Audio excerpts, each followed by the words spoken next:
వివాహం జాతకం చూసి ఇష్టపడి మరీ చేశాం, కానీ ఇప్పుడు వాళ్ళిద్దరూ విడిపోయి బ్రతుకుతున్నారు అంటారు. నేను ఎదురుపడితే ఆయనకు నచ్చటం లేదు, నన్ను దూరంగా ఉంచాడు అంటారు. మరో అమ్మాయితో తను సంబంధం పెట్టుకున్నారు, వివాహమై 7-8 మాసాలే అయిందని చెప్తారు. ఇలాగే చాలా మంది ఇక్కడికొచ్చి చెప్తూ ఉంటారు. దానికి కారణం ఏంటంటే ఆ స్త్రీ జాతకంలో 2వ స్థానంలో ఉన్న లగ్నంతో ఉన్న 2వ స్థానంలో ఉన్న పాపగ్రహాలే.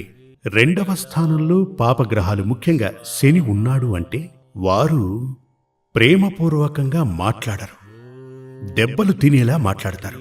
అదే సమస్య. అంటే ఏంటంటే అమ్మాయి అందం అనేటువంటిది చెప్పబడినది పెళ్లి తరువాత తన మాట తీరే.